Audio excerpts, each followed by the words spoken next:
where the West begins in Fort Worth, Texas, and around the globe. You are listening to Talk in the Night.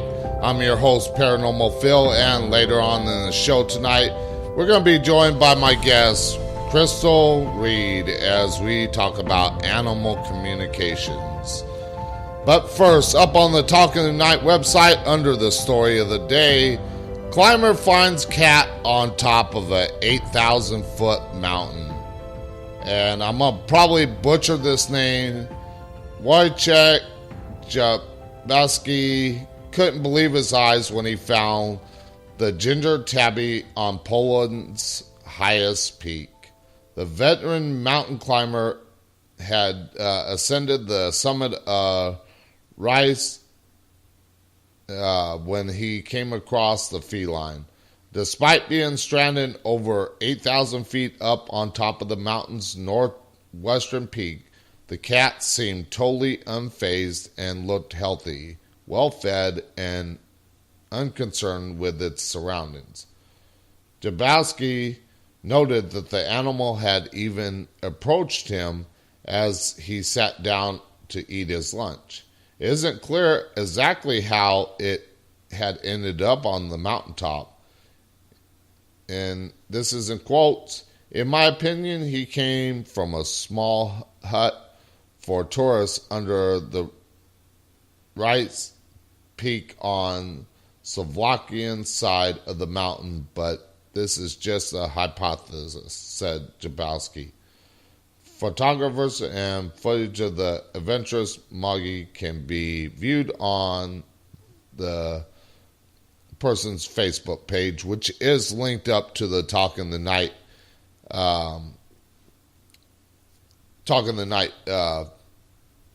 website. Sorry, I'm drawing a blank there for a moment.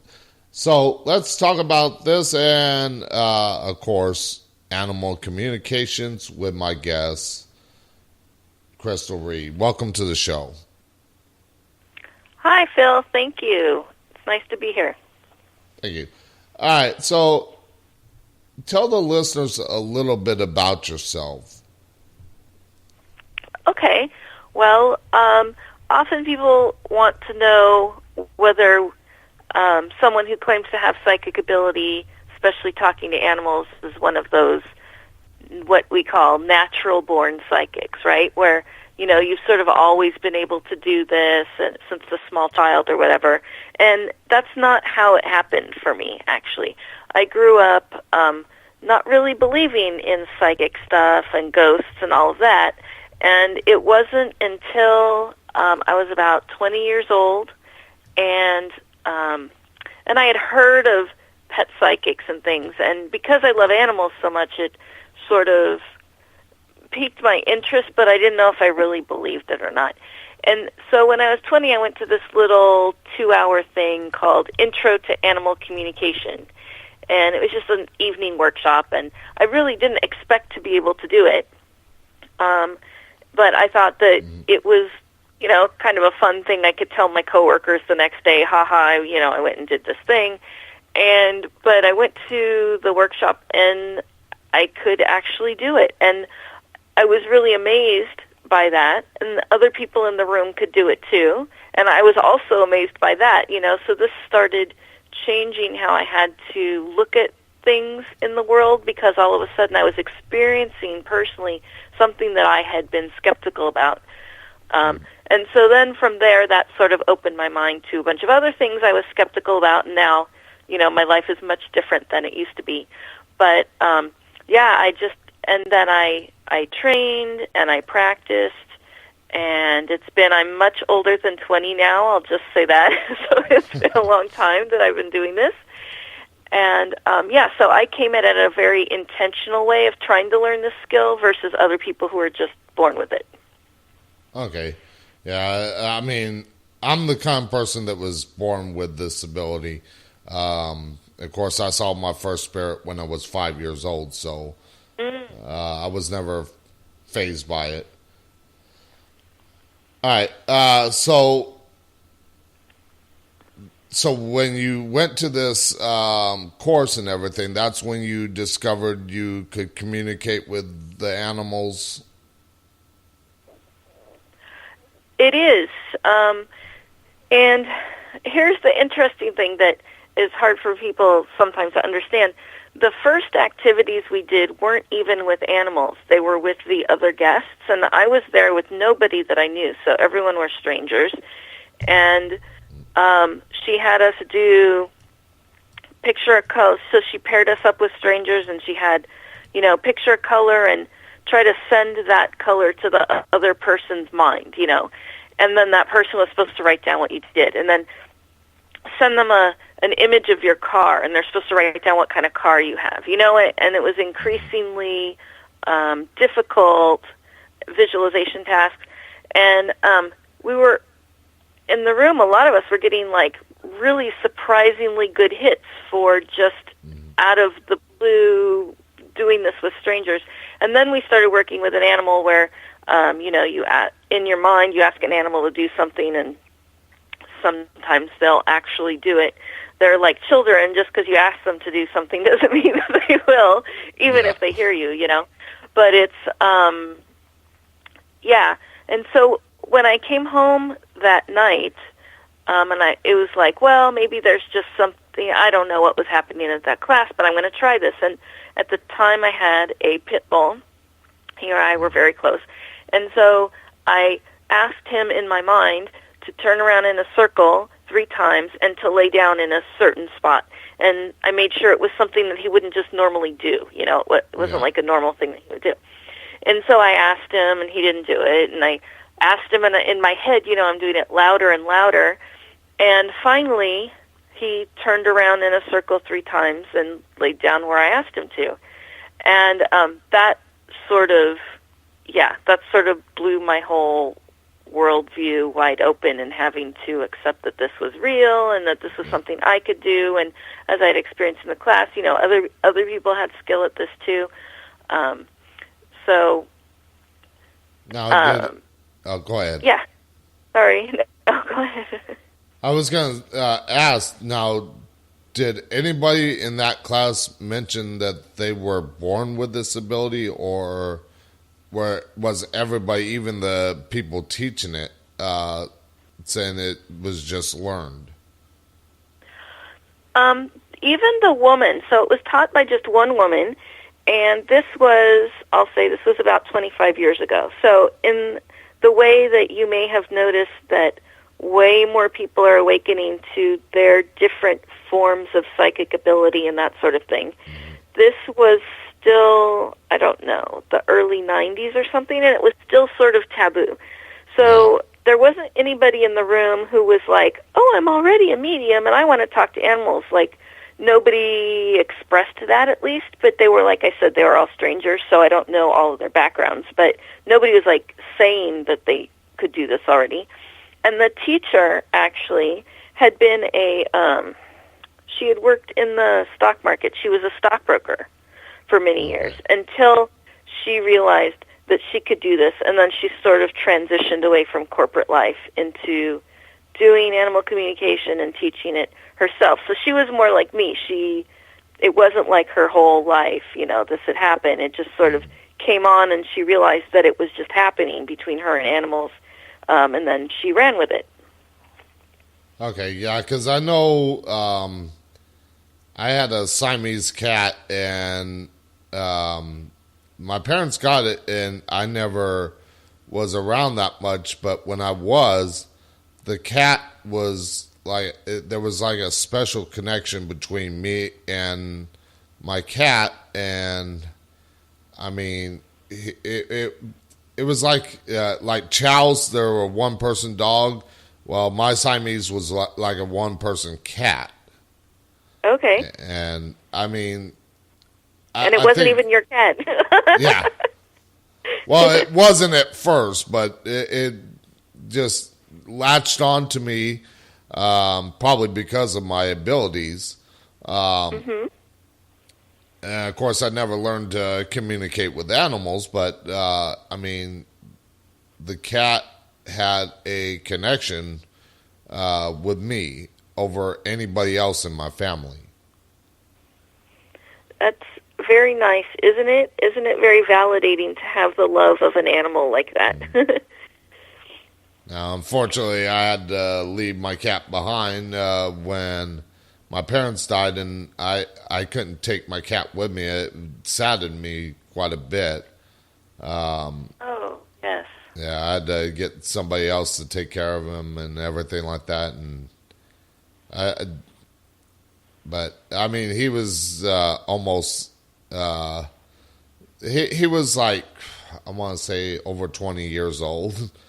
Oh, He lived a long life. I mean, but he was the kind of cat that he would literally beat up dogs for fun. I mean, I saw my cat rip a German Shepherd's ear off just because it wow. was wandering on his street. Wow. That's a tough cat. But, I mean, he was big. He probably weighed, I want to say about 25 pounds or so. I mean, he was muscular. Was he a Maine Coon? Was he a Maine Coon? They get real big.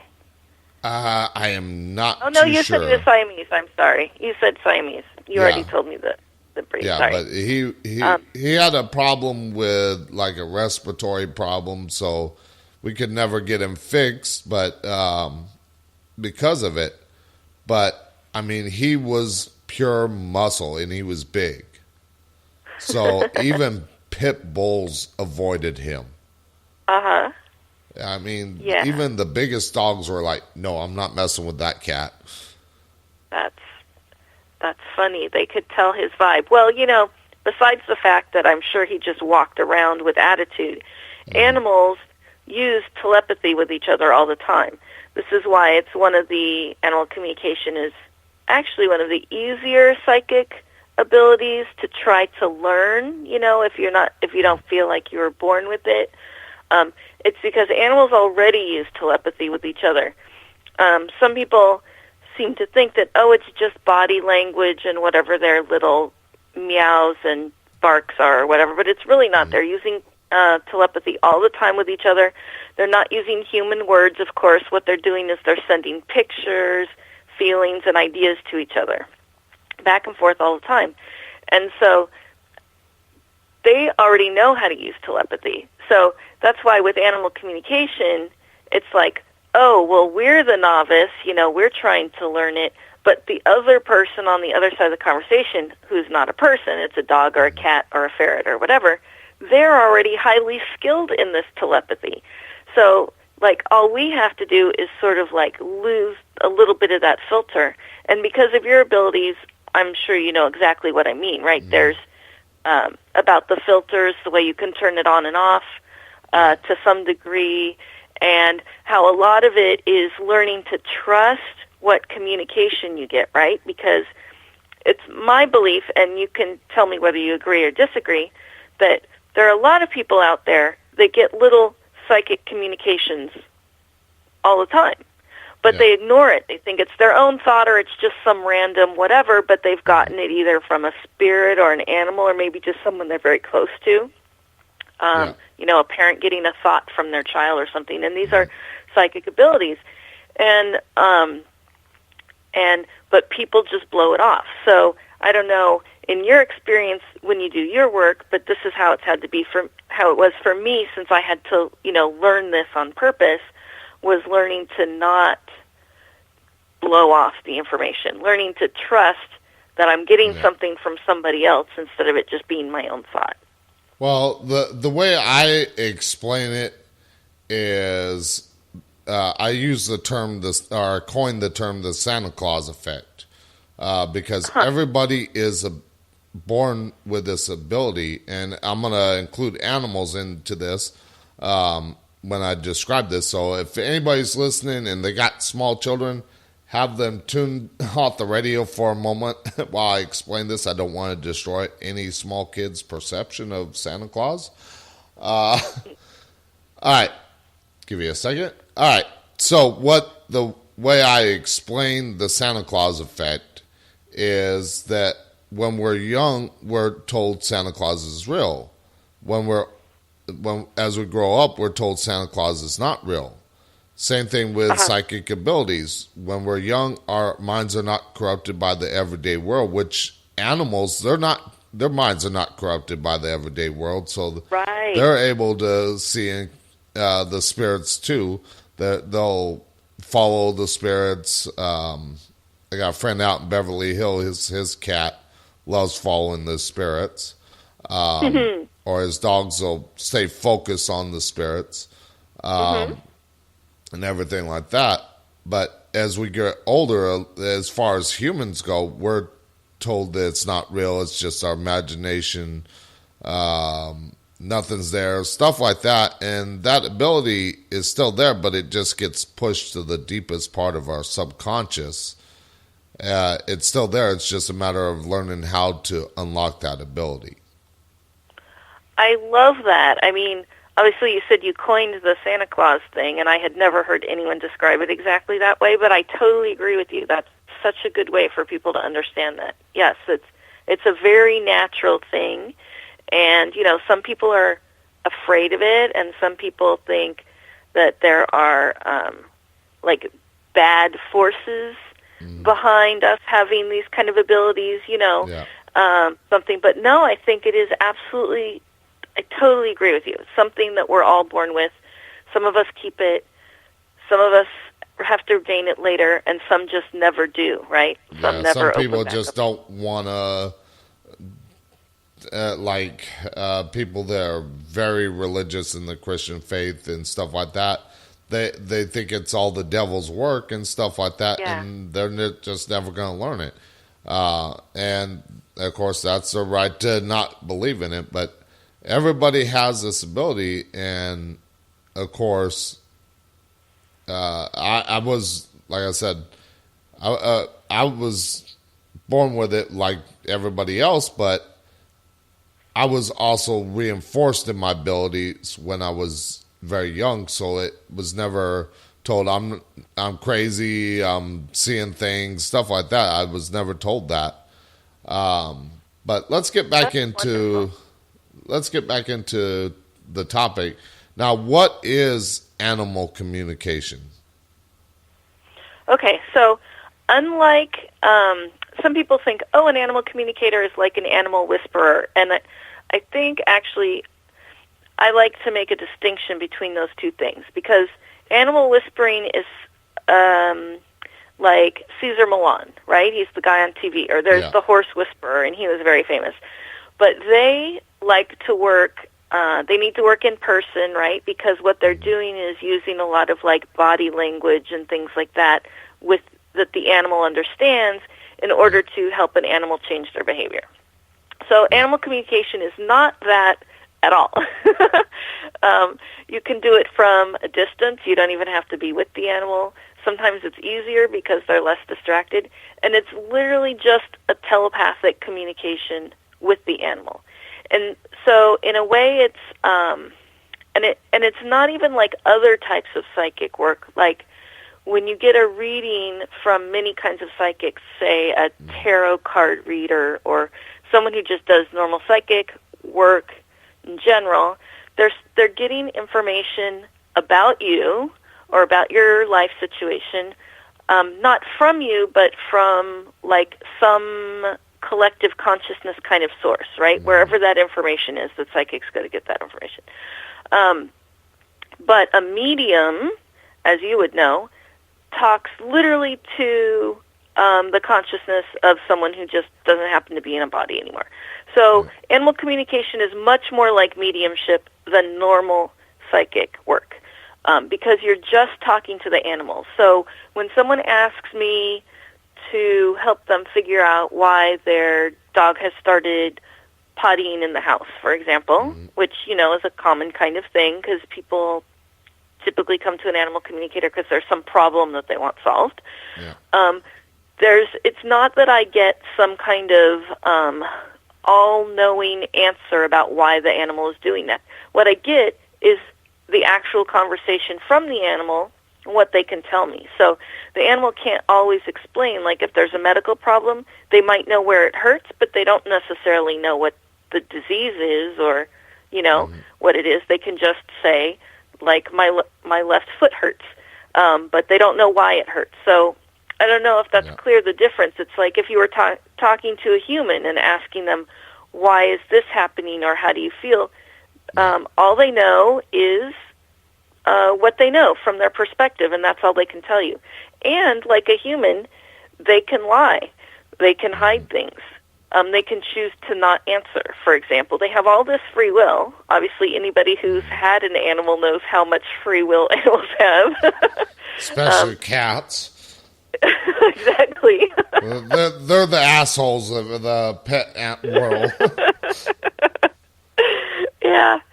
But so it's literally just having a conversation. And some animals have a little, if they've been around people a lot, they have a little bit of facility with actual language in the way that we use language. But for the most part, I get messages in images, feelings in my body, ideas, things like that. So, like any other psychic might hear things or see things or feel things, animal communicators have all those different clairs too, right? Clairsentience, clairaudience, and all that kind of stuff. We all get our information differently, and animal communication is no different than that. But it's what the animal themselves is sending to us, and so it's actually like really rich, and it's more complex than people might imagine. Some people, think animals are just about food and toys and sleep or whatever, Yeah. And it's not like that at all. They are just as complex as we are, really. Their thought processes can be very deep, very profound, and sometimes they know stuff we don't know. Now, do you actually hear, like, when you're doing this or getting the thoughts in your head, do you hear, like, or see words, or is it like symbols and stuff like that? Because, I mean, communicating with the spirits for myself, I sometimes get words, sometimes I just get symbols, and it's up to me to interpret those symbols.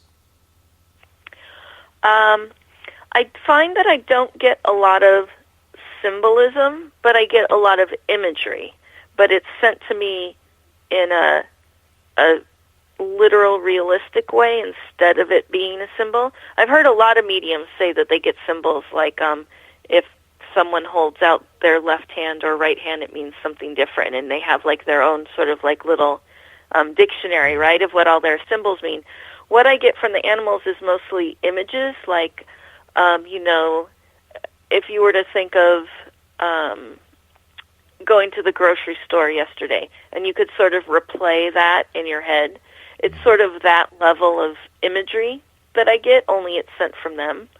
Occasionally I get actual words, and sometimes they're funny words or unique words, and I always tell the people what those unique words are, because a lot of times it's like maybe a phrase that the person says all the time, and so the animal is like picked up on that phrase because they hear it all the time, and it's kind of different. And sometimes it's, and I don't know if you get this too, I say it's almost like a memory. It's like I ask a question, and then in a split second, I know the answer, and I know like all these details about the answer that I didn't know like 1 second ago, but there was no like actual dialogue or anything. Yeah. So I call it like a download, right? I don't know, maybe you get those too? Yeah, it's almost like a place memory type of thing. Because, I mean, for me, I'm not just a psychic. I'm a light worker. I'm good at helping cross over spirits. I'm Nice. good at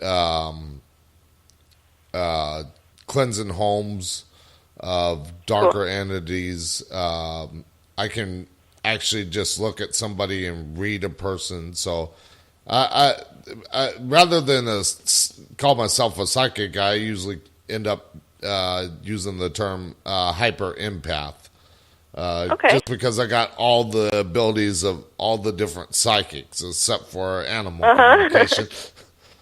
Only because you haven't thought of yourself that way yet. If you have all this other stuff, all you have to do is decide, and I'm telling you, it'll come like easy for you. Yeah. All right, now explain your process a little bit. You mentioned that you work like with a photo or something like that.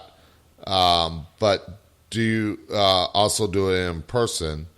And do you sense what the cat or dog or other animal thinks, feels?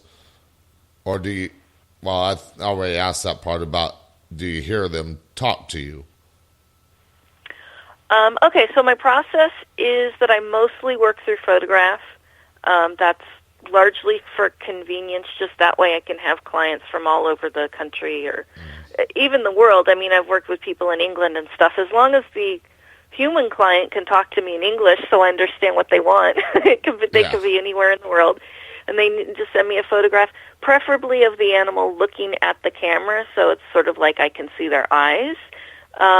But it doesn't even have to be a new photo, so it's not like, oh, they're really sick, I need a picture of them in their sick condition. It's not. It could be a 4-year-old photo. It doesn't matter. It's just sort of like having somebody's phone number, you know? You're looking at their picture, and it helps you, like, energetically tune into them. When I work in person, like I've done, you know, they have, like, pet expos and things like that. I did, one time I did 23 animals in 3 hours. So that was pretty exhausting. Yeah, I can imagine. That was an in-person thing. But for my clients, I actually really prefer working through a photograph, and I do it at home. I do it at my convenience, a time when I've connected with the animal, and I find that they're also not too busy, you know, because I don't want to be trying to ask them some really serious questions if they're at the dog park.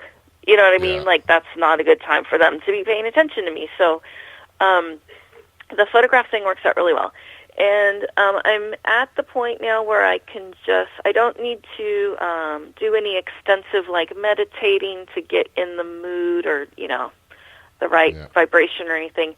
I can pretty much now, after all these years, just look at the picture of the animal and turn it on and start talking. And I usually start, I guess, sort of like how you might with a human or a child or something. You know, I introduce myself. Since I have a picture of them, I can comment on something. I don't know if everybody does this with their animal communication, but I do because I feel like it just sort of lubes things up a little bit. You know, I'll tell them that I'll give them a compliment, a sincere compliment, because of course they can tell if you're BSing with them. But, you know, that they have really interesting markings, or, oh my gosh, I love your new collar, or, you know, whatever, whatever I could see in the picture, you know, and so it's just developing sort of like this little rapport with them like you would when you first meet a person. And then eventually I get to the questions. And because the questions that people have when they're going to have a professional reading for animal communication instead of just sort of like a for fun reading, it's almost always because there's some kind of problem. There's a medical problem or a behavior problem or something. So animals can be really sensitive because if you go into it just sort of hitting it hard with the why are you doing that, you know, kind of thing, they're going to be defensive like a person would, or they're going to get their feelings hurt or whatever, all the things that might happen with a person if you come at them with accusations and things like that. So I try to give them lots of opportunity to also tell me and show me things that make them happy and what's good, and then I work in the questions about, why are you doing this thing that's upsetting your person? But I try to make it like you would with a human. I mean, all the psychology that works with a human, if you're trying to get something out of them, also works with an animal on this level, because they're really like that intelligent and deep. So I have actually a master's in counseling, and that it actually comes in quite handy. My sessions with the animals tend to be a little bit more, I think, like a counseling session with them than maybe it is with other animal communicators. Everybody has a different style, you know. So that's just sort of how mine is developed because of my background. Same with the psychics. We each have a different method of how we go about doing things.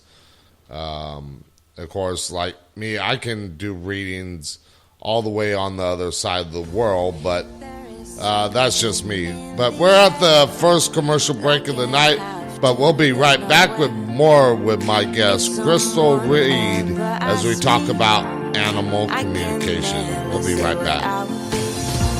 And people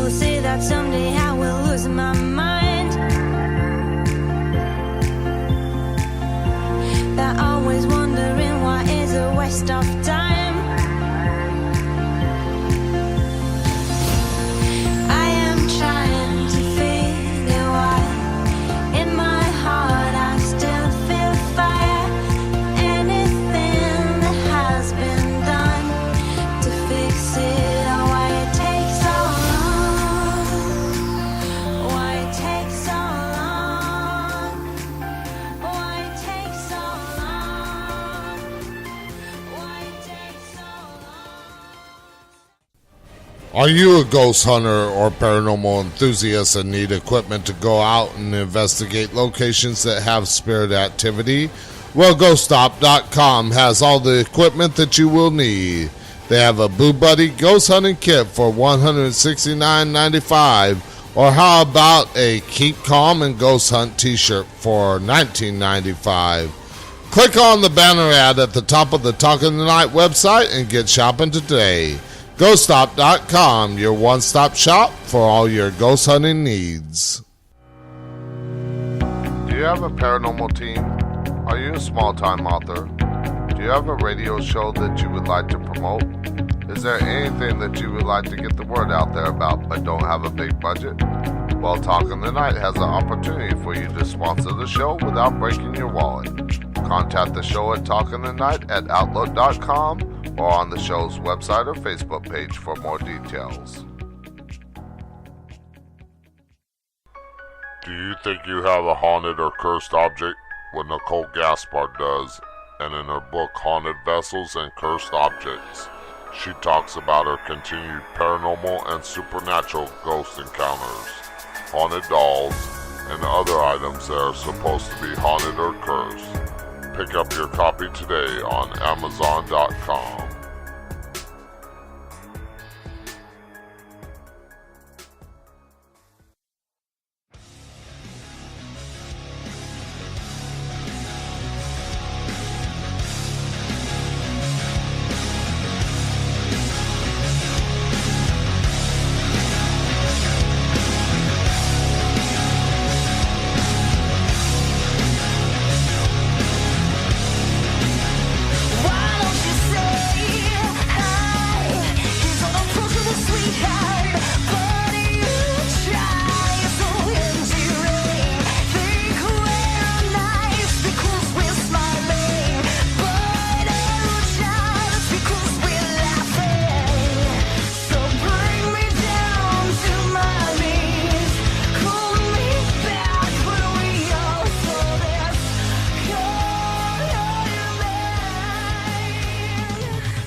Okay, and we are back with my guest, Crystal Reed, as we talk about animal communication.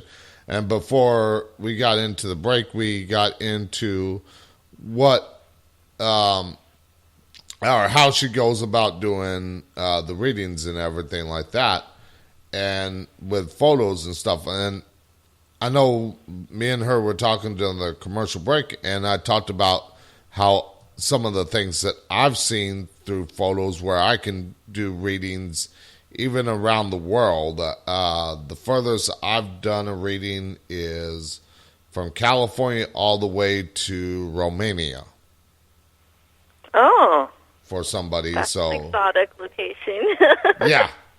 But I just had somebody that wanted a reading done, and they just happened to be there. And of course, I hit everything on the nail just by looking at a photo and everything like that. I did not need to speak with the person via video chat, which I can do for readings. But do you do like video conversations with the cat owners or the pet animal or the animal owners or or whatever we call them, the parents or the whatever, right? Yeah.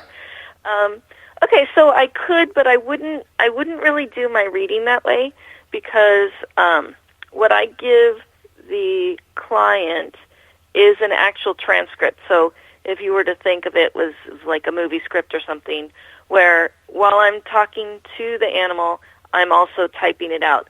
What did I ask them? What did they say? Or what did they show me? And then I have to interpret that.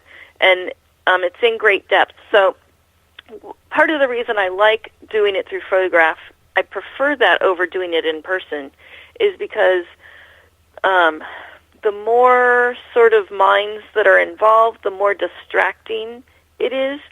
And so I know that there are a lot of pet psychics that will do like a phone or a Skype reading, and the client will say, well, ask him X, Y, and Z. And so they ask the pet, and then they sort of paraphrase back what he said, and then they go around in a conversation like that. And I know that there are some clients who really prefer that. But what I like to do is give the written report of verbatim, like every detail, every word, every image the animal gave me as a written report. And so there's sort of in that conversation so think about therapy, right? I was saying like that I have a therapy background. You have just one person and another person, and they are just talking in a very intimate way. And so if you were to put somebody else's like conversation in the middle of that, that would change what happens. So I like to just be with the animals, and then I give a document that's, if it's printed out, it's usually like several pages long of the conversation that the animal and I had. But then, of course, always I'll talk to the people after they've had a chance to read it, and maybe they have more questions and things like that. I'll talk to them. But my readings can be much more in-depth if the person isn't if it's just me and the animal and we don't have a third wheel there. Yeah, you don't have that extra energy flowing through you. I mean, like with me, when I'm talking to a client for a reading, and I'm talking to the client, and also I got the spirit in one ear, their voice in my other ear, and other spirits that might be around, like, hey, I want one of those too. It can get confusing at times sometimes. Yeah. So the one-on-one is actually a better way of doing things. Yes, for me. And like you said, all psychics have their own style, their own preferences, and things like that. So, yeah. Now, what are some of the questions that you usually ask these pets? The most common things that people contact me to resolve are either medical issues, like if they've taken their animal to the normal vet or even a holistic vet or something like that, and they sort of can't figure out what's going on with them, then they will have me talk to the animal. And like I said earlier on the show, the animal only knows what they know, right? So they don't have, like, magic medical knowledge and answers and things like that. But, they can show me something like, maybe I'll say, like, what's going on, and then I might see, like, the silhouette of a cat, and then, like, a flashing red area on the silhouette, right? So that might be how they show me. Or I might feel the pain in a certain part of my own body, like that they're feeling. Or it's how I receive information, but also however they're trying to send me information to. So the medical thing. And then there's behavior problems. A lot of, why aren't they using the litter box anymore? Or with horses, why isn't he being cooperative anymore? And just all that kind of stuff that it's actually really nice that people choose to seek help from an animal communicator. It really shows so much respect for their animals because, as we know, every kind of animal, every kind of problem, there is a training method which is essentially physically forcing animals to be different, right? And you can do that. You can make an animal change their behavior through forcing them to do it. But people who are asking animal communicator, they want to have, like, that respectful conversation, like, well, because a lot of times it's something with animals, it's like it's something that the people are doing wrong or it's something that's missing that the animals need or something, even different food, for example, or something like that. And then instead of just trying to make your animal change by forcing them, it's like, oh, you had a conversation with them and you can, like you would with a human, and that's so respectful. So those are mostly. But then the fun ones are when people are like, well, I only have like 3 serious questions, and I give people 5 questions on average. So, and then they might ask, like, oh, have you been one of my animals before previously? Like, were you my such-and-such dog 15 years ago, or whatever? And people that want to know about the reincarnation of the animal and have they been in past lives together and all that. And we can get into those too, and those are like those are the more fun conversations, obviously. Yeah. Now, about how many of those have you probably run across in your time doing this? How many people have wanted me to ask, or how many people have, or how many animals have reincarnated? Well, either way. I mean, how many people have asked, or how many animals that you've come in contact with that have that past connection with a okay, human? I see. They actually not just reincarnated, but actually with their human that they come back. It's actually pretty common. I would say about half the time when people want me to ask, the animals have been with them before. And it's not always necessarily in this life.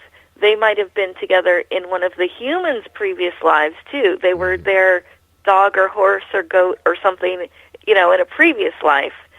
So I would say at least half the time. And I feel like a lot of people, if they even believe in reincarnation, they have a sense of when their animal comes back to them. It's not that the animal has the same markings and things like that. It's not about that. Like a human, when we come back into a new body and everything like that, we're not going to come into the same one that we had from a previous life. Yeah. So, I mean... Yeah. Now, speaking of that, have there been cases where the animal was like a horse and previous thing and came back as a cat? Definitely. I definitely get those. And sometimes the animals are just bouncing around from species to species because they just want to try it out. Like they've been a bear and a bird, and now they're a dog and whatever. And sometimes they go wherever is going to make it so that they can be with that human, depending on what that human's life is like that time, what opportunity it's going to come up, what animals that person's going to have an opportunity to have, and so they become that. And then others just decide they like being a dog, and they just come back as a dog and a dog and a dog over again. Yeah, they're... so I had this one. It's kind of a cute... I think it's kind of a cute, maybe a little sad, but mostly cute story. So this woman asked if her dog had been with her before, and I think she was expecting it to have been a previous dog of hers. But what the dog said was, actually, yes, I have, and said when the woman was a little girl, she grew up on a farm, and that turned out to be true. And the animal had been a cow on the farm, and it wasn't a factory farm. It was a nice, old-fashioned family farm, and so she milked the cow and all this kind of stuff. And the cow had noticed that the dogs got to go inside. They got to go with the people, they didn't have to stay out in the pasture and the barn and all this stuff. And so he decided when he got a chance, he was going to come back, and he was going to be a dog. And he was going to be a dog with that little girl when she was grown up. And so he was the dog with this woman. And so all of that is very sweet, right? But he was having a lot of trouble because he had never been a dog before. And what he said was, being a dog is a lot of responsibility. And he felt overwhelmed. And so I had to talk to him about, what does that really mean, right? But then you think about the difference between the life of a cow, even in a nice farm setting, right? There's, not a lot of expectation from them, right? They kind of stand around over here and then stand around over there, graze here, graze there. Yeah, but a dog is expected to be attentive to their person. A dog is expected to learn how to live in the people house according to the people rules and to do certain things, right? And so that's a lot more responsibility. And so this dog, this is why she had contacted me, what's up with my dog? The dog was sort of paralyzed with fear because it was overwhelmed with the quote-unquote responsibility of being a dog instead of a cow.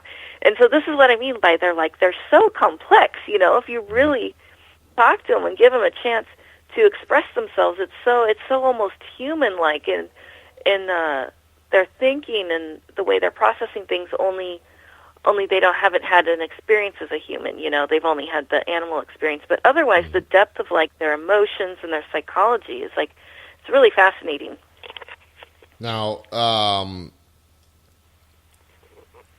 let's see, I lost my train of thought. But you mentioned about them having trouble making that transition. Have you come across animals that have not had any problems making that transition?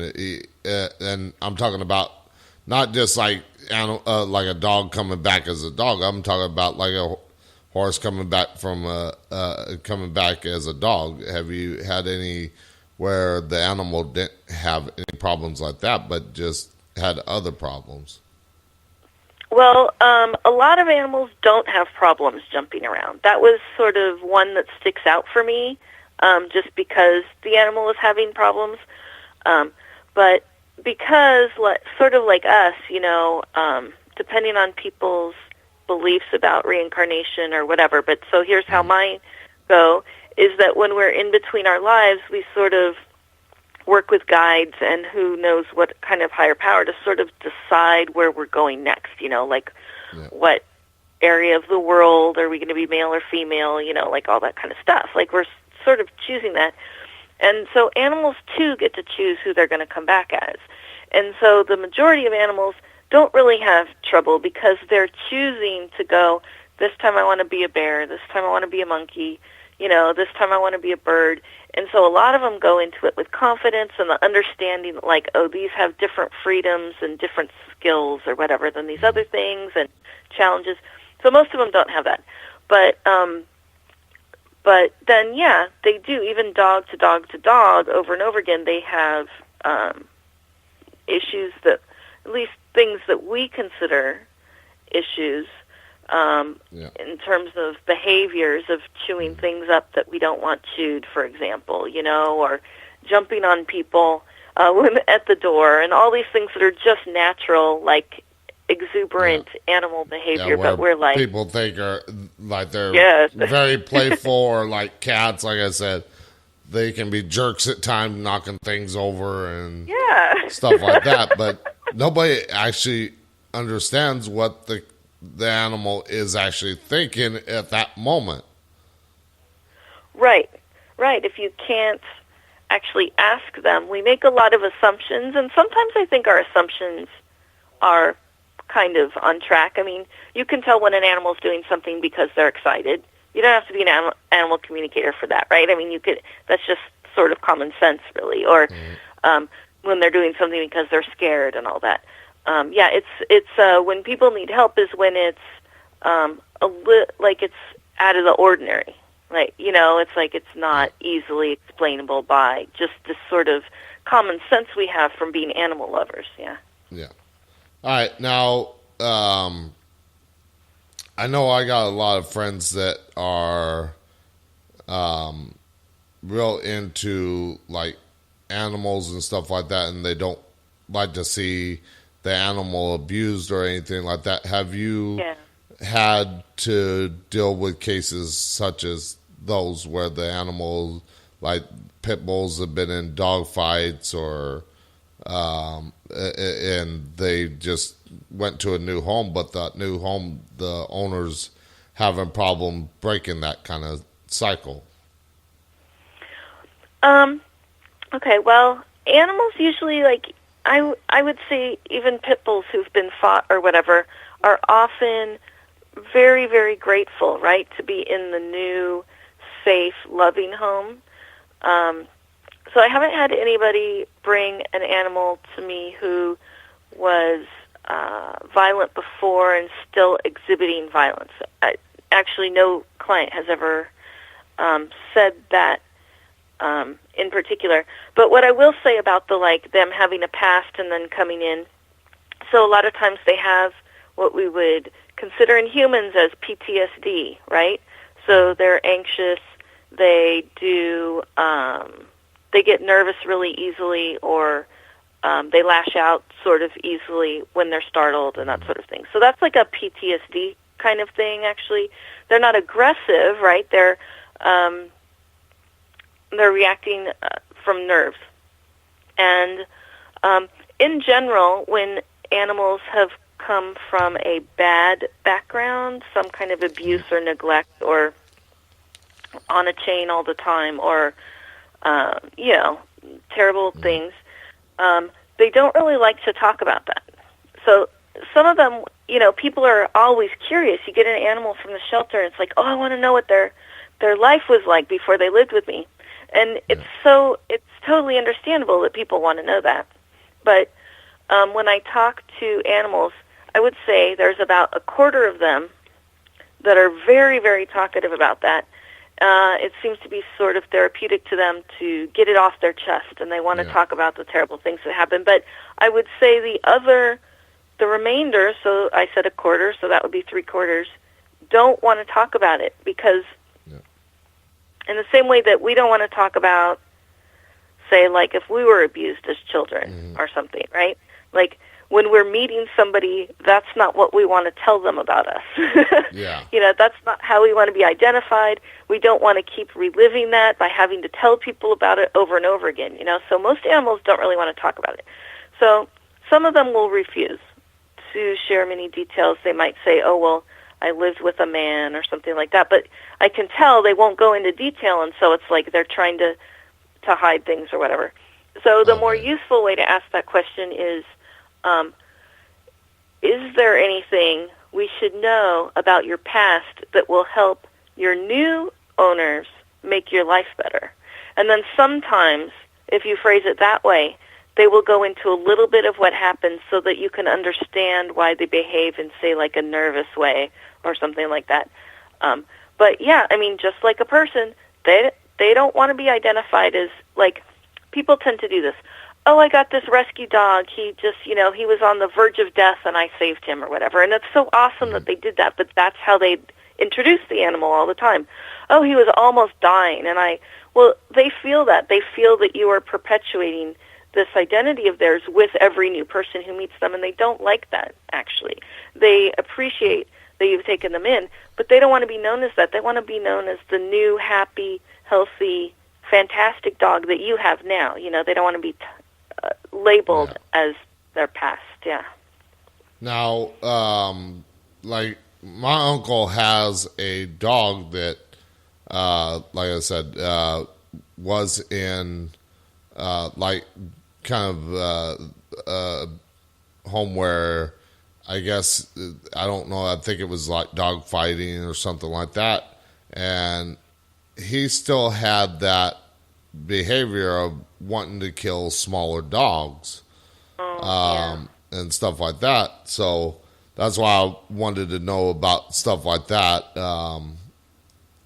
Now, is there any way to break that, or do the animals just not want to even talk about that thing, like you said?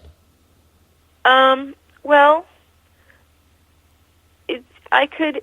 So in a case like that, I would approach it by asking them why they do that, and hopefully helping them see that it was a behavior. It was like a habit that was instilled in them by bad people. I mean, that might be an oversimplification, but that's how you'd have to go, right? By bad people taught them that habit, and that they're now in this really new loving home, and so that they need to reconsider trying to stop doing that. So from an animal communication perspective, that's what it would have to be. It would have to be sort of like a psychological, trying to get them to see their own behavior, Okay. But of course there are, like I said, if it's very extreme, there are traditional training methods. Someone could have a trainer come in and try to help the animal be less aggressive. Now, that's another way to go. Yeah. I was going to say, now would somebody like the Cesar Millan or the horse whisperer guy and stuff like that, would they be more suitable in something like that? It really depends on the animal. The animal might be able to make changes because sometimes they really do actually make instant changes to their behavior once you've sort of helped them see a different perspective on things. But if the animal is so aggressive and dangerous to other animals around them or something, you might not have time to take a chance on that psychological approach, right? Yeah, because I've seen that. Might need a trainer, yeah. Yeah, because I've seen that Cesar Millan show before where the animal had a problem with another animal, and they were getting into fights and stuff like that, and he was able to work with them, slowly introducing them to the other animal and stuff like that. So that's why I wanted to ask that question. Caesar is exceptional at what he does, and from what I've heard, he, at least in public, says that he doesn't really believe in animal communication, or that he doesn't use it or whatever, but I believe that he must. I mean, I know he uses physical training techniques, but I believe that, like you and I were talking about earlier, everybody has these, actually does have psychic abilities, and that it might just be that some adults haven't opened themselves back up to that idea yet, but it doesn't mean that they're not getting information subconsciously. Yeah. So I believe that Caesar actually, unknowingly, on his own part, talks quite extensively with the animals, and that's part of his success with them. But certainly he also has that physical presence with them that makes a difference. And if you'll notice, it's never just changes with the dog. He has to make changes with the people too, right? That's always part of his show, is how the people have to be different. For any changes to take place, even with the smallest of behavior thing with an animal, it's not just about talking to the animal, it's the people understanding what they have to do to be different to sort of create the environment so that the animal can be different. So there's a lot involved. Now, once you've come across the problem and everything like that, dealt with the problem with the animal, say the animal might have a problem with the way the human might be acting or something like that, do you express that to the client? I do. I absolutely do. I mean, I would be not doing my whole job if I didn't, right? So some of it, because remember I said I write a very long report that is verbatim from the animal, everything they tell me, every image they give me, whatever. And so some of that is them already themselves asking for something different from the people. And so the people get it from there. And then if I feel like I have to make some kind of interpretation of what they're saying to make sure that the person really gets what we're getting at, then I will do that too. Here in this part she's talking about this, and so pretty much what that means is you need to do A, B, and C in order for her to stop doing X, Y, and Z. That's absolutely part of what I need to do, is make sure that people understand what they need to do differently to help the animal. Okay, so we are at the commercial break at the top of the hour, but we'll be back with more with my guest, Crystal Reed, as we talk about animal communications. And, of course, after the break, we'll open up the phone lines where you, the listeners, can call in and ask her questions. We'll be right back.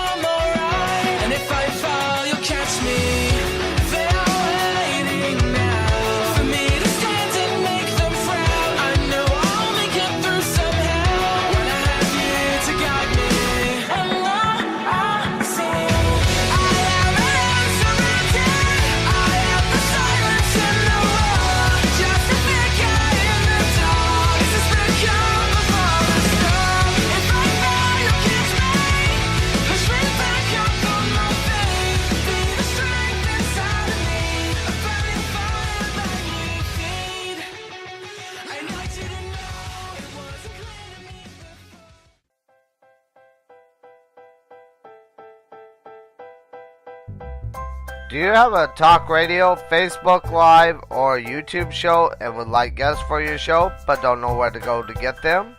Well, go to radioguestlist.com and sign up today. They have all different experts in different fields, and you can find the ones that are just right for your show. That's radioguestlist.com. Sign up today. It's free. If you like finding out about different things in the paranormal field, such as ghost stories, haunted locations, UFOs, cryptozoology, and much more, well, check out Into the Paranormal on YouTube, and be sure to subscribe to the channel. Videos are posted once a week.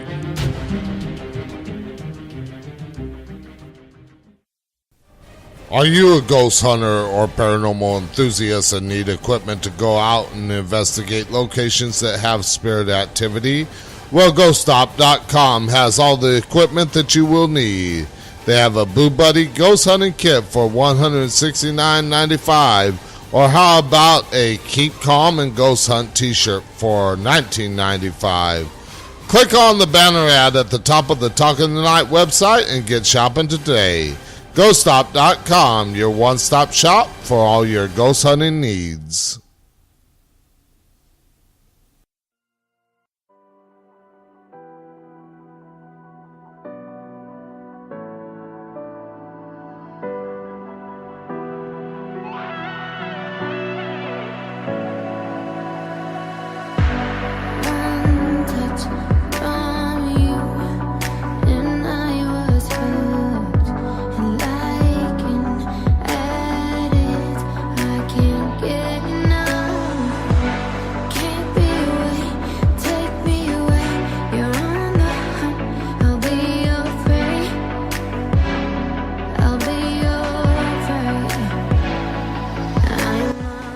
Call into the show, Skype, Talk in the Night, or by phone at 817-717-5561. And now, back to Talk in the Night with your host, Paranormal Phil. Okay, and we are back with my guest, Crystal Reed, as we talk about animal communication. And, of course, as you heard, the phone lines are open. If you want to call in, ask my guest a question, feel free to do so. Also, in the chat, I do have the chat open if you want to ask the question there too on Spreaker. So feel free to do either one. Now, I don't know how well this is going to work, so hopefully from the past, I've had problems where people called in and it ends up putting that person on hold. So if I lose you, Crystal, just call back and everything like that. All right. So let's see if we can get this done right this time. All right. Let's see. Okay. Now let's see if I can add that person to the call. Actually, let me go here.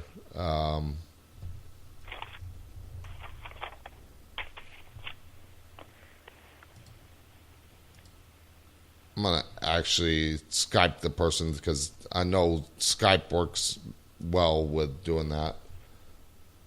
Okay. So let's see if that, let's see. Oh, whoops, forgot to add her to the call. Might help. All right. So let's see if we get her on the line. Now, the calling in on the phone line, it might be a little difficult. Okay, Nicole, you there? Yeah. Okay, so what was your question for my guest?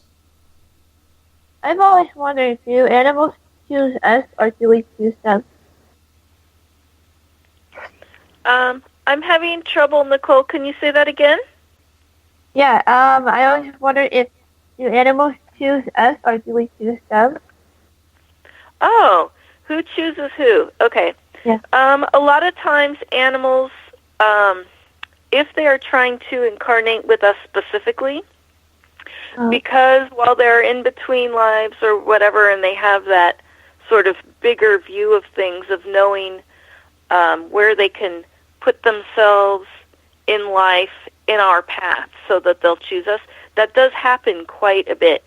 It really does. Right. And so, for example, one of my chihuahuas that I have right now is my reincarnated pit bull that I mentioned previously, and he ended up being, when I was doing my master's, there was a pet shop right across from the school, and so he was there, and I never would have gone there if I hadn't been taking a class there, you know what I mean, and he put himself right there. Right. So somehow there's some system upstairs that helps that. Now, of course, sometimes we choose pets if they weren't coming to us intentionally. But they are very, very clever at getting in front of us at just the right time. Yeah. Do you have a pet that chose you? Yeah, I have that happen to me. I like birds too. For a bird, I found this cockatiel bird, and it's the only one that jumped on my hand. Oh. So, okay, maybe Great. that's meant for me. Yes, I think so. And I had it for a long time until he passed away a couple years ago. Oh, okay. Yeah. All right. Well, thank you for the call, Nicole, and thank you for your question. Thank you. Yeah, All thank right. you. So, let's see here. All right. So, yeah, like I said, I don't know how well it's going to work for if you call into the number. It might actually kick my guest off. So if you have Skype, Skype me talking tonight, or give me your Skype name in the chat room, and I can always add you to the call. Because I think what I have to do is get a extra number for Skype, just so that way it doesn't kick off the guest. I didn't think it that much through when I did this. So speaking of animals, what all kinds of animals do you communicate with? Well, I can communicate with any kind of animal. The ones that I get people coming to me professionally for sessions are ones that people keep as pets. So it's mostly dogs, cats, horses. I do sometimes ferrets, sometimes birds, sometimes reptiles like iguanas, and things like that. But obviously the skill translates to talking to seagulls and squirrels in my local neighborhood, talking to any animal at a zoo, which I don't go to zoos anymore, but, it works there, in any kind of thing, any domesticated animal or any wild animal. Now, that doesn't mean that they're necessarily paying attention. Like, your dogs and your cats are really tuned into you energetically. They're sort of always either directly or sort of low-key monitoring your thought process and your emotions and everything like that. And when you go out in public, it doesn't mean that every squirrel you pass by and every crow on the line, is tuned into you like that. But if you can directly, you can direct your attention toward one in particular, and you can talk to them. So there's not really a limit to it. And some people also talk to insects, and like ants and things like that. And I haven't tried that very much, to be honest. Yeah. But people say that they can do it. So, yeah, I'm not one to say no. I probably would have a problem with the ants, because in grade school, we always had these ant bed of black ants and red ants, and we would always gather them up and put them together and just cause chaos. So the ants would probably have a problem with me with that. They would have some kind of collective memory about you back then, huh? Yeah.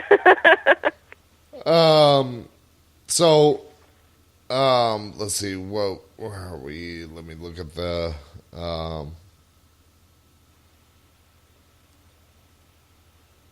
Now, let's see. Is there ever animals that you cannot communicate with for whatever reason? I've never run into one where I couldn't make any kind of connection at all. There's rare occasions where animals refuse to talk. I've had even a dog. A woman asked me to talk to her dog. This was probably like 10 years ago or whatever. But the dog just,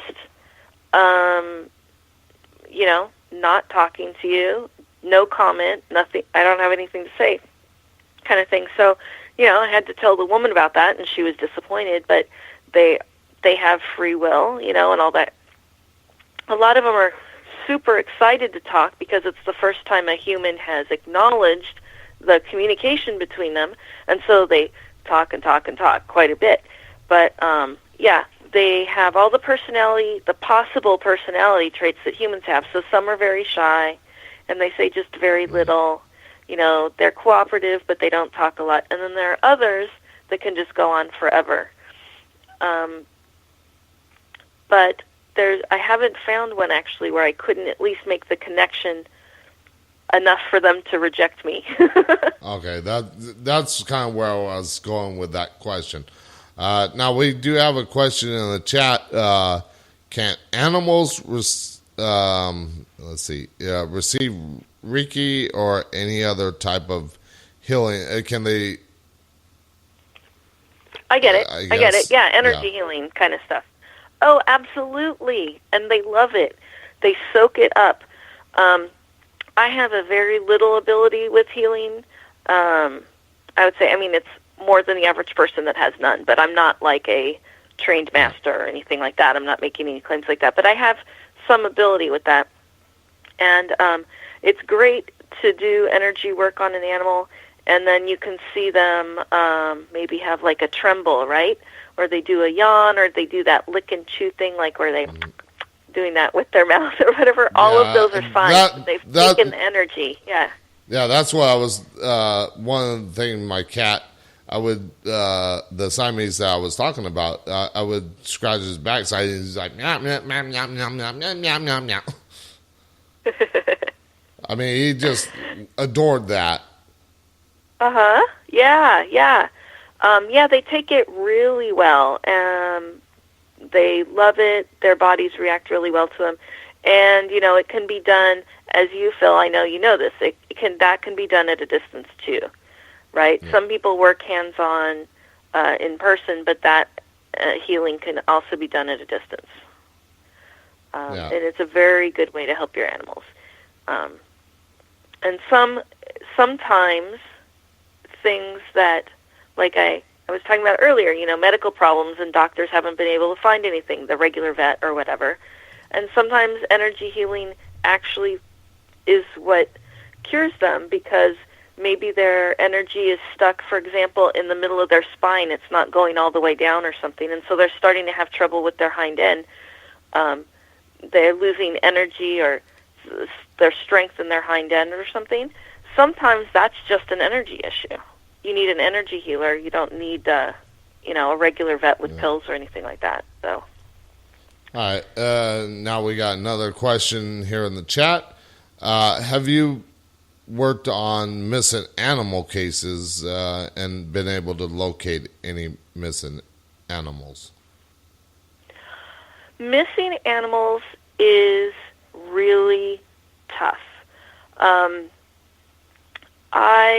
Because if you think about the way an animal communicator works, we are talking to the animal, and so when they're lost, what we could do is ask them to describe their surroundings, for example, or try to show us through their eyes what their surroundings look like. And sometimes that's very helpful. But a lot of times, because the animals are scared or injured or maybe half unconscious or whatever, or maybe they're kept in, someone threw them in a trunk because they were stealing them, and then they go and they're keeping them in some pen to be a bait dog or something terrible like that. These are all interior spaces or whatever. So they could tell us, yeah, it's a house and there's lots of cages and there's lots of other dogs here, but that doesn't tell us anything about actual pinpointing their geographic location. Okay, so they can't actually physically say, well, I'm here, and everything like that, but they can kind of show you... I'm at Maine and 7th, right, yeah. They can't tell us that. Now, there are people who use other modalities. It's not by talking to the animal. They use, you mentioned earlier when we were talking, remote viewing. Some people can use a pendulum on a map, things like that, to locate an animal as a lost item, essentially, is what they're doing. But it's not especially useful to talk to the animal because they can't really give you that much information that's useful in finding them most of the time. Now, I do have an interesting question that I just popped in my head. The spirits are like, ask this question. It's like, not right now.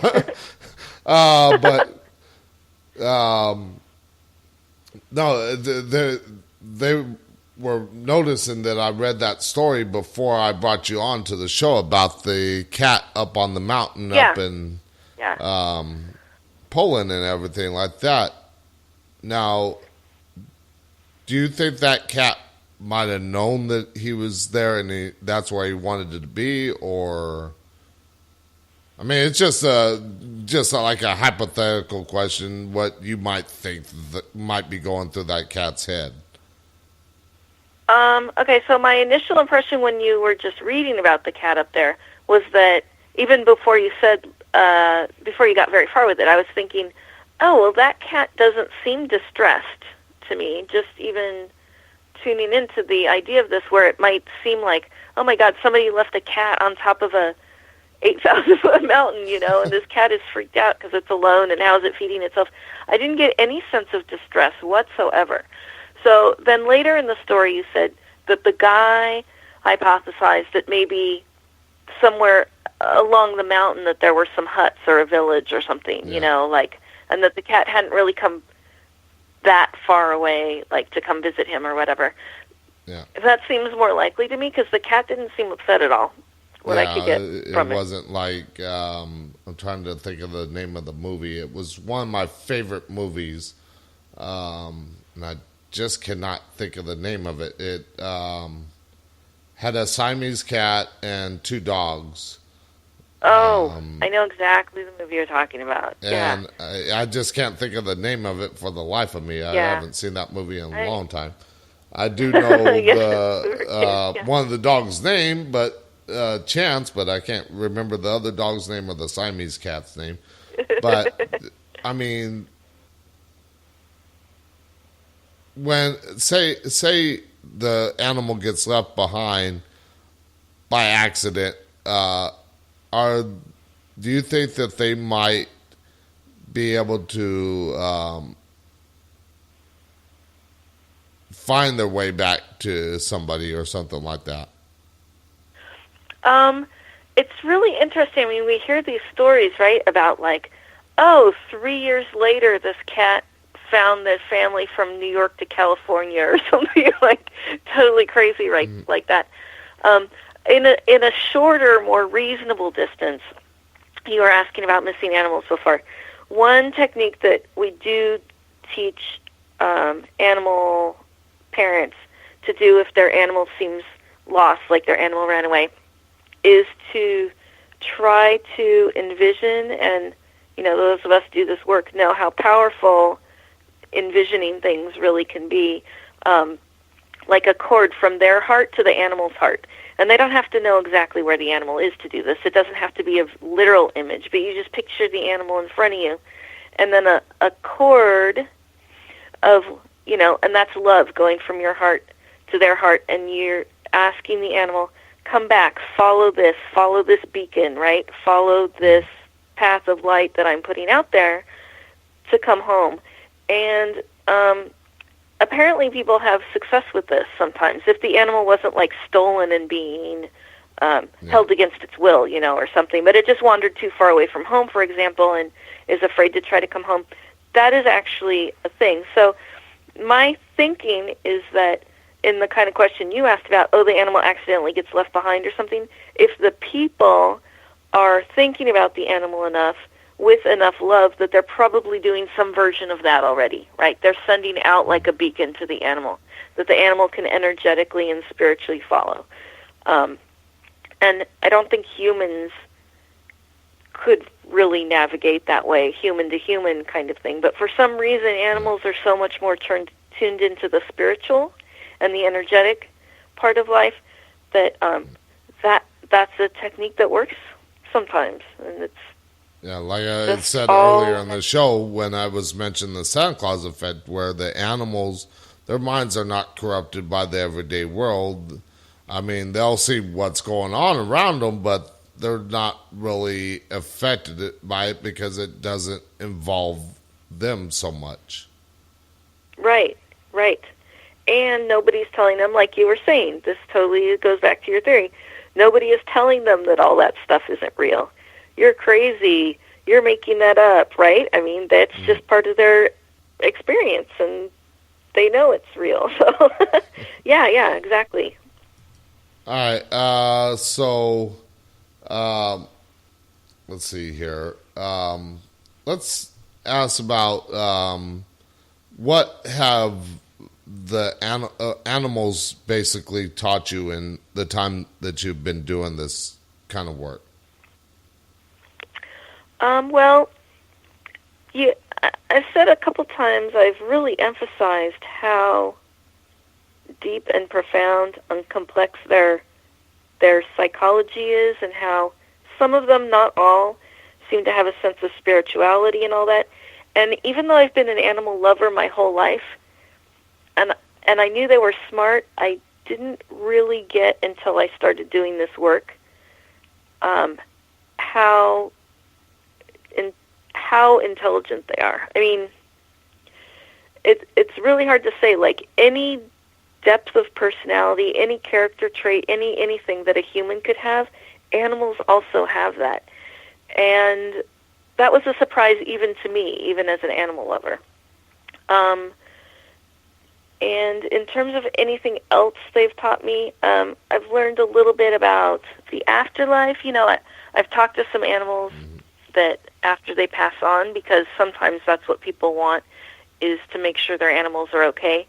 And I would say when your animals pass on from you and they go to another place, they really are okay. So nobody ever needs to worry about that.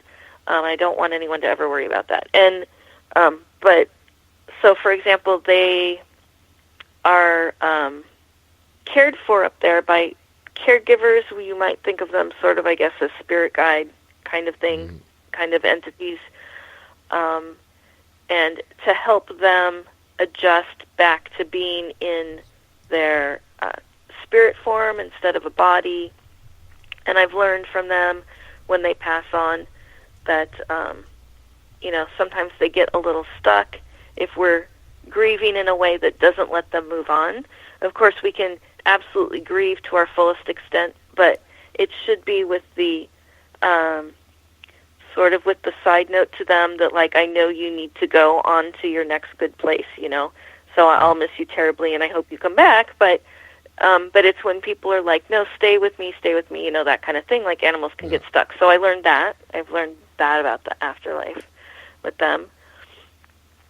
Okay. I've learned that... Yeah, go ahead. Yeah, sorry, go ahead. Go ahead and finish your thought, because I was going to get into a question, but we'll wait until after I'll let you finish your thought here. Okay. And then I've learned sort of funny things just about personalities, like German Shepherds often won't talk to me unless they have permission from their person, and that's sort of a breed-specific thing. And so it's like just a lot of little fun things, yeah. So, but I'm sorry, go ahead. What is your question? All right, so the next question from a listener in the chat is, are we able to, or even you, are you able to see the pets that have passed on that have crossed over, well, that's one question. I got another question. The other question is, or that was my question, but the person's question, I read it wrong. Do we see our past pets when we cross over, or have you run across anything like that? Okay, so I'm only going to answer that theoretically.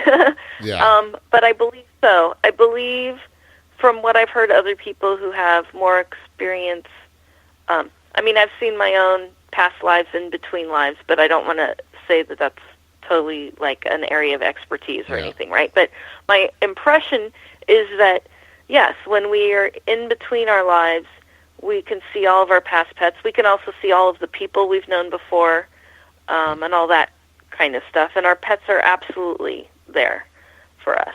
Now, the other part of the question was, can you communicate with the spirits of the animals that have passed on? Yes. And in the same way, if you think about it, if we can do... some people can do mediumship, right? It's the way the consciousness survives the death of the body, right? So it's the same with animals. So they've passed on, but their consciousness with their personality and all their memories and all that kind of stuff, that still exists.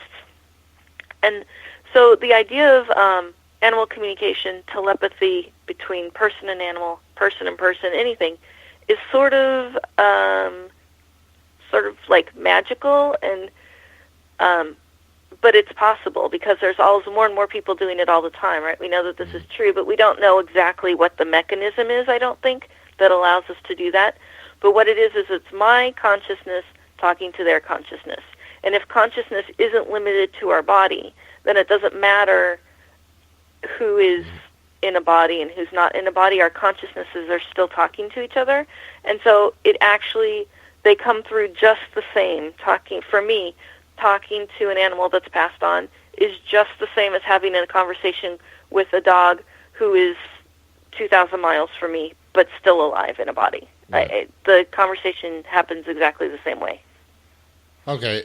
Now, before we go into break, now I don't know if you can answer this one or what, but it's just an interesting thought question because, of course, nobody knows what is really on the other side until we actually get there, and stuff like that. But have you ever come across a animal that might have been like possibly a human in a past life?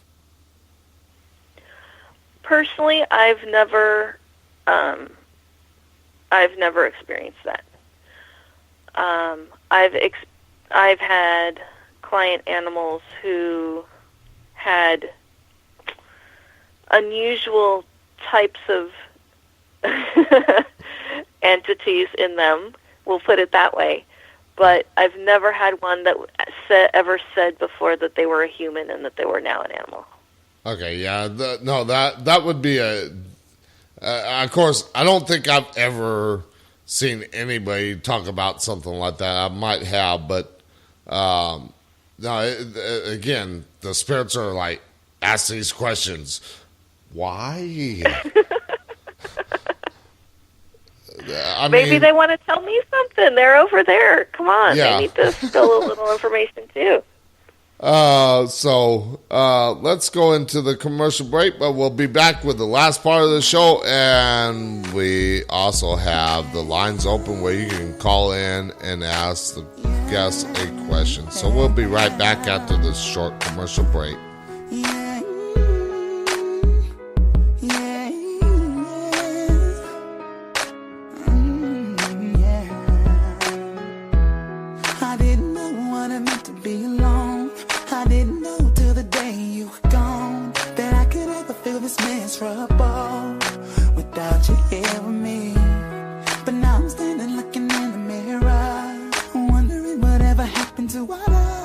Deep down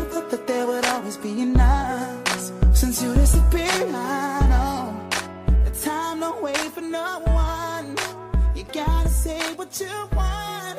If you were here with me now, I'd tell you you're the one. 'Cause you're the closest. When you subscribe to Sylvia Schultz YouTube channel on the video Lights Out number 63, The Farmhouse Fiend, and mention Talking the Night in the comments, you will be entered into a drawing for a copy of her books, Hunting Demons, and her newest book, Spirits of Christmas. Just click on the banner ad on the Talking the Night website.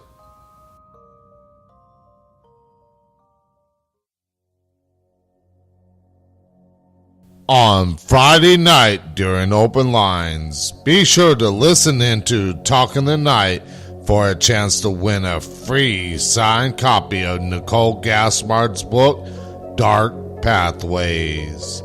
Details on the contest will be posted on the Talking the Night website and Facebook page on Friday morning.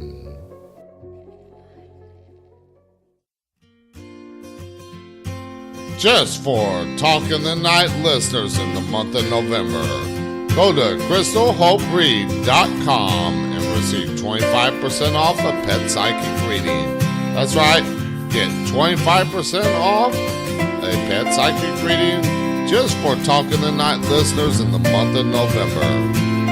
Go to crystalhoperead.com and mention Talking the Night.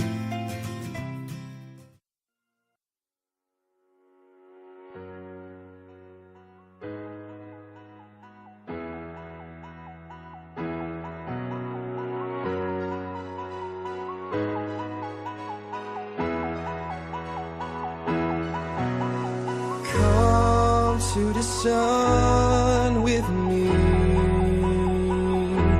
so I can show you something you've never seen.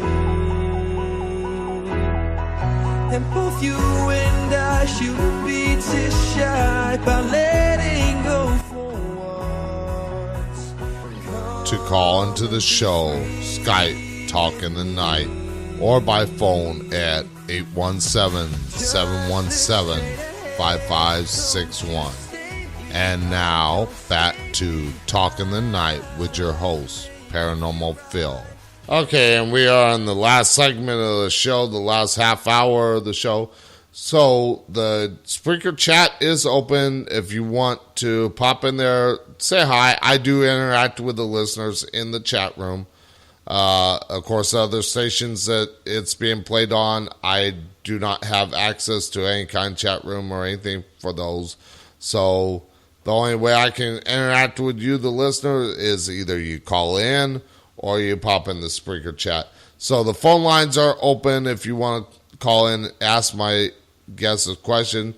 Probably the best bet is just give me your Skype name in the chat, and I will Skype you, or try and Skype me at Talking the Night, and I'll add you to the call. Excuse me. So let's get into a little bit about what else you do as far as on your website and stuff like that. And you talk about, you got a book, How to Live with a Psychic. Care to talk about a little bit about that? Of course, who doesn't want to talk about their own book, right? Okay, so it's How to Live with a Psychic. So if people have been listening the whole time, you heard me mention that I have a counseling background. Actually, I was trained as a therapist, even though I'm not a licensed therapist right now. And How to Live with a Psychic came about not because of my own development of my pet psychic abilities, but because my husband is also, you know, I call myself actually the minor psychic in the house. I call him the major psychic. And he seems to have similar abilities and skills like that you've described to me, Phil, with the range of things you can do and all that. And he grew up in a series of haunted houses and things like that. So he was always open to these things and had lots of experiences with ghosts and a little bit of psychic stuff or whatever. But it wasn't until one year, we both worked in a school at the time, and it was summer, and a bunch of these abilities hit him like all at once, like felt like almost overnight. And so you, as a person who has lived with this your whole life, maybe doesn't have the experience of that coming on suddenly and how much that can sort of disrupt one's life.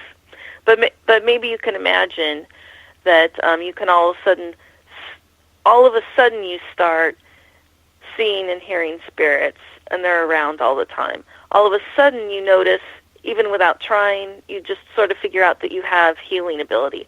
All of a sudden you have this remote viewing ability of other places just by tuning into that other place, right? All of that coming on at once is kind of throws a person off. Yeah. And so it can disrupt sleep, which therefore then disrupts health. It disrupts, ability to go to your job, which of course then domino effect like a bunch of other things, right?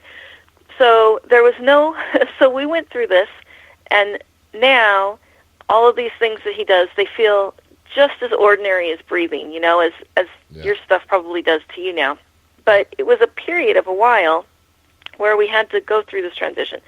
There was no book out there for a person living with a psychic. So there were plenty of books for him to figure out how to develop his psychic ability, or memoirs of people who were psychic or something like that. But there was literally no book on Amazon about, now you're living with a psychic, somebody who's developing and they're having all of these issues related to it. Oh my gosh, what do you do? There was no book. So I combined my personal experience with my therapy background, and I wrote this book, and that's what it is. So it's literally, the title is literally what it is, How to Live with a Psychic. Yeah, because, my first YouTube video, because I get asked a lot, how can I unlock that ability to open my psychic third eye and stuff like that? So I did a YouTube video, of course my YouTube channel and everything, Into the Paranormal, which people can find on the show's website, a link to it. I told people ways, I've taught people how to unlock that ability. Now, of course, I don't know if there's any books out there on that. I know there are books on how to enhance that ability and stuff like that and what to do with it. But as far as unlocking it from a stage where people get that ability pushed to the deepest, darkest part of their subconscious and have to learn how to unlock it, is, I don't know if there's any books like that or not, but maybe I should look into that. But no, you don't need to look into it, right? Because you already know. So yeah, you already know how to help people do that. Well, I'm already in the process of writing one of my first books, which is The Paranormal Dark Side, and also trying to write a screenplay at the same time. Oh, very good. So I got a lot of things going on. Of course, those have been put on the back burner, but what is some of the stuff that, if somebody that doesn't know about psychic abilities and everything like that, and say if I went to start dating a woman and everything like that, and she realized that I'm highly psychic, how could this book help them understand living with somebody like myself? So something that the woman that's dating you would have to come to terms with is, does psychic ability jive with their worldview, or do they have to open their mind to something? Do they have to overcome any kind of religious resistance to that idea, right? We mentioned that earlier. I talk a little bit, I have a chapter called Psychic versus Psychotic, which is, a lot of people are nervous that, my husband is saying he can hear people that I can't hear, and what if he's just crazy, So, I have a chapter about that too. So it's you're the psychic, so you're having all the psychic experiences, but it definitely impacts the person you're with, you know? And so also they have to know that they have to want to be on the ride with you, you know? Not every coupling is meant to be. Yeah. I've met couples that have broken up over this because the person who is not developing their psychic ability is like, you know, I did not sign up to have poltergeist activity happening in my house. You know, Yeah. doors opening and closing and stuff going missing. I didn't sign up for this.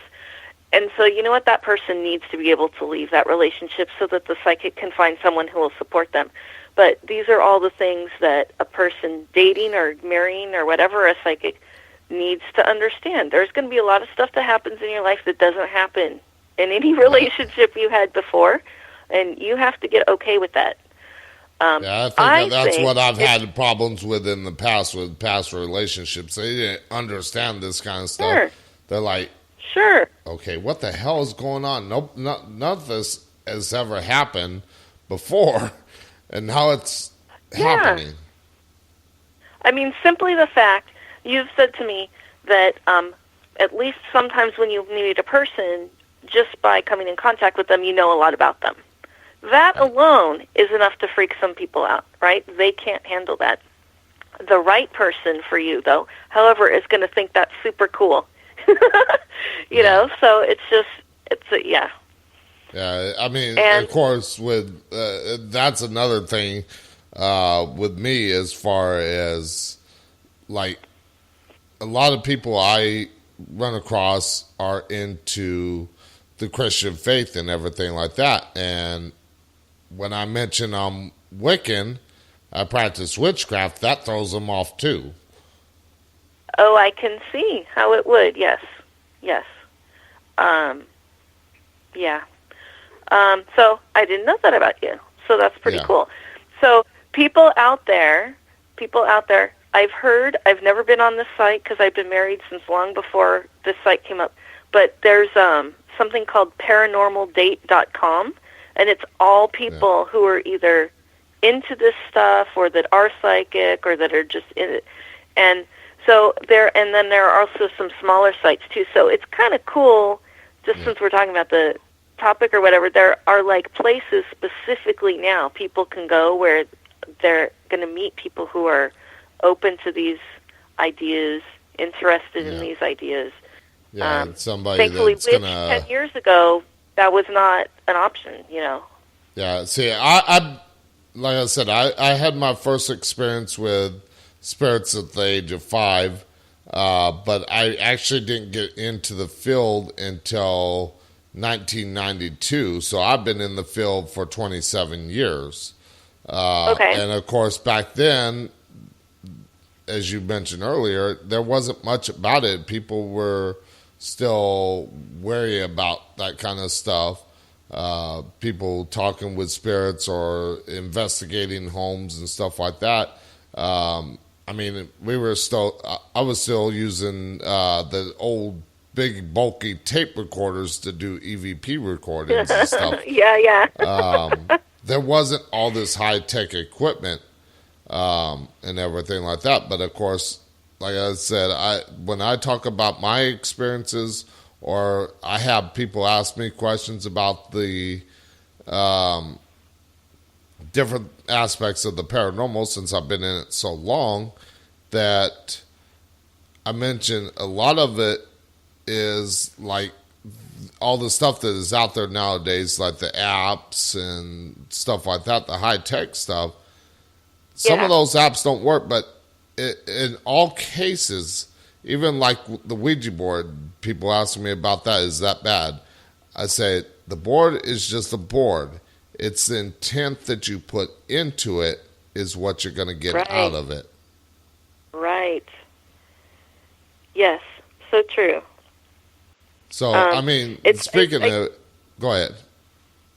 Oh, I was just going to say, I think until people get into the psychological or the psychic world or the metaphysical world, they don't understand really how powerful both intent and visualization are. They're extremely powerful, yes. I was just agreeing with you, that's all. Oh, okay. Yeah, because now there are people, I think his name was Randy. I can't think of what he goes by, but that big skeptic that always challenging like psychics and stuff like that to prove psychic power. And there's a way I've explained that before, is there are people out there that it's so embedded deep into their deepest subconscious that there's no way they're ever going to unlock that ability. I mean, even if, say, like Bigfoot showed up in front of them, they're going to be like, oh, no, it's just somebody in a costume. Or even a see-through spirit, they're like, no, it's just a hologram. They're just never going to be able to comprehend that this ability exists. Yes. And I don't know, I mean, do you think that's fear-based, sort of? It seems like it must be. If they're not afraid of the actual paranormal thing, they're afraid of being foolish or changing their mind, or, you know what I mean? Like, they're afraid, they have to be afraid of something. Because there's more and more evidence out there all the time. More and more people are having experiences. The veil is definitely thinner than it used to be. So people, I guess, are afraid. I guess it has to do with the fear of the unknown. Not knowing what is out there and everything like that. And it might have to do something with the past life. True, yeah. Because I wonder about, like, past lives and stuff like that, as far as, like, those people for the Salem witch trials and everything. They had that fear of these people doing bad stuff because of witchcraft, which wasn't the case a lot of times. And I talk about witchcraft. There are people that practice the darker arts, but I practice light magic, nature magic, and everything like that. So anything that I do out of light and everything like that. So no harm comes to anybody that I do it for, or even myself, because if I do something bad to somebody, it's going to come back to me 3 times as worse. Same thing if I do it good to somebody, it's going to come back to me 3 times just as good. So, I mean, I'd rather put out that light work. And, of course, something you probably never knew of, but if my listeners have been following my show, I did a show on witchcraft and witches and everything like that. And the Celts, long before Christianity ever came along, it was a harvest festival type thing for the Celts, Samhain, and a lot of, like, the holiday traditions, like Yule, Christmas was Yule and stuff like that. Halloween was Samhain. I mean, it was the end of a harvest, but it was a lot of the Christian faith and stuff like that took those traditions and kind of made them themselves. But I think they did it because a lot of it was fear, and like going back to the Salem witch trial, that it was fear that this was bad and stuff like that. And I'm wondering if some of the people that have that fear nowadays might not have been somebody that was there during the Salem witch trials, which they were one of the people that were accusing some people of witchcraft. Right. And you know, I had never thought of that, but I totally see how that's possible.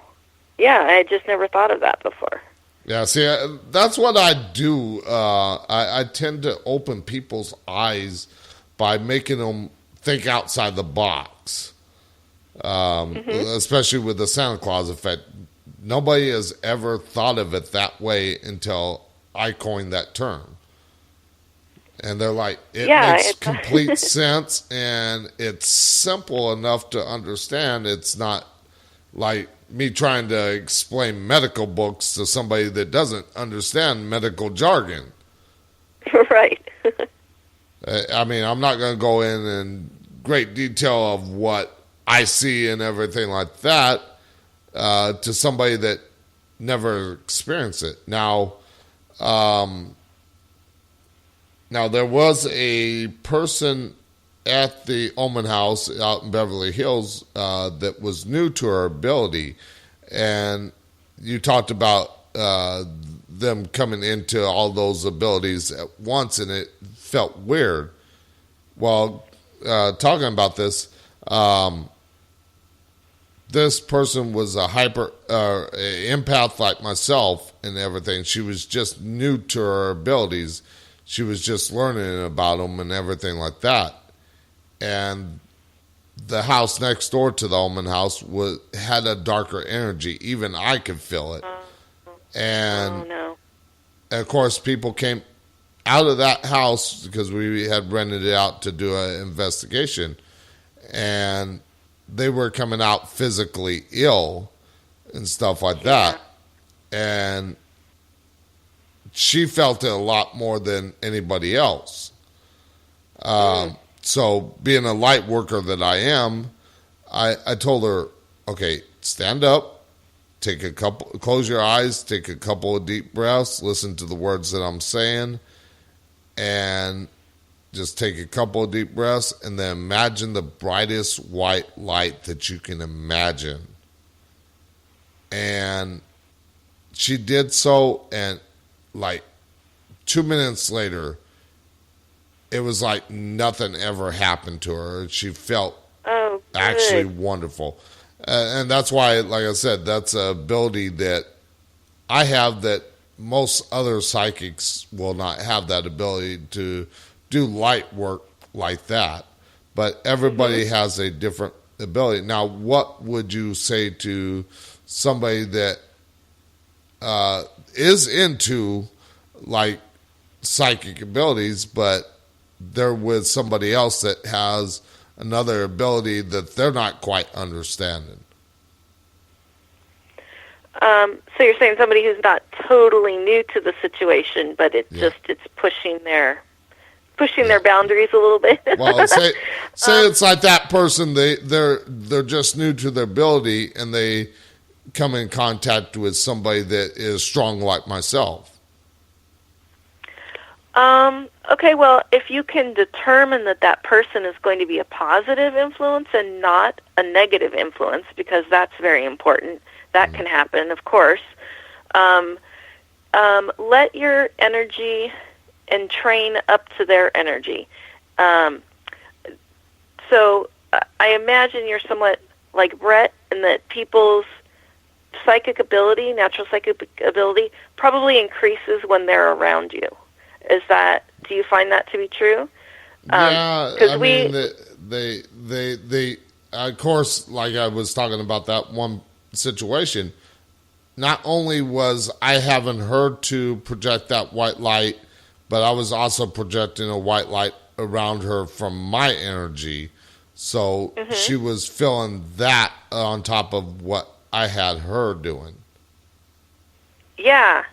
Okay, so that's really good. Now, that could have been really bad if you were not such a light person, though, right? I mean, you can't just automatically hear that anybody is psychic or has some kind of abilities, and until you really know them or are skilled enough at being able to judge someone's energy, you don't necessarily want to just open up fully just because someone says they're psychic, right? Because they could have some negative stuff either in them or around them or whatever. So you want to be a little bit careful with that until you're sure. But if you are sure that somebody is a light worker and all that kind of stuff, your own ability really, and this is why I say like Brett can like activate people sort of, like once they've been around him in a certain way, like they find that they're starting to have some of their own abilities. And it's not that he gave them anything, right? It's almost sort of like that he activated one drew from that deep subconscious to more toward their conscious or something, right? Just from being around them. So that's a great thing that a person can do. That's a thing that, like, looking for the right mentor or something like that, besides just being able to verbally teach skills, which it sounds like you're a teacher, you're a natural teacher, so that's so lovely. But literally, if you can just be in their energy, sometimes your energy raises up too, and that's a really nice thing to be All involved right, in. so we're running out of time.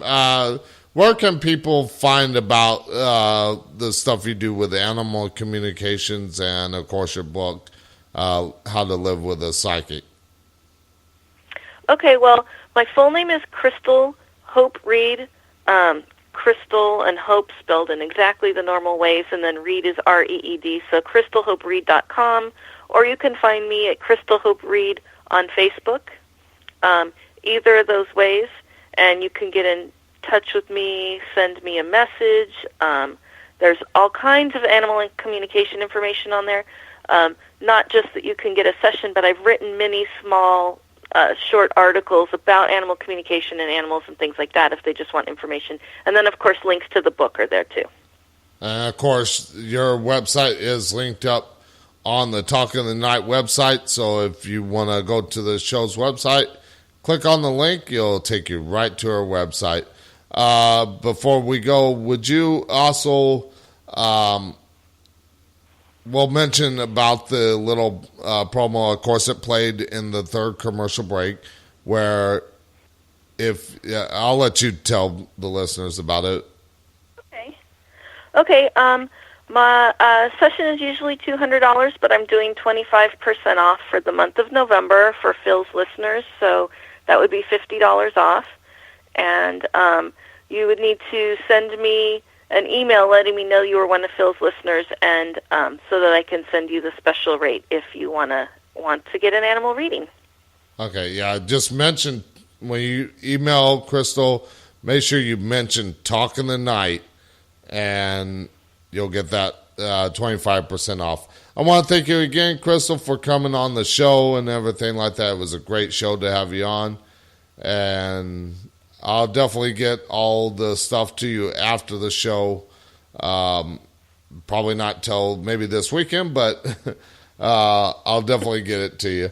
So I want to thank you for coming really on the nice show. Time. Thank you. Thank you. And for Thank those you for listening to the show, tomorrow night I am back on the air with Friday Night Open Lines, where you can call in, share your stories, experiences, or questions. It doesn't have to be about the paranormal, even though I have a lot of experience there. I also have experiences in other fields. So I'm a jack of all trades. So be sure to call in tomorrow night during Open Lines, share your stories, experiences, or even ask me a question.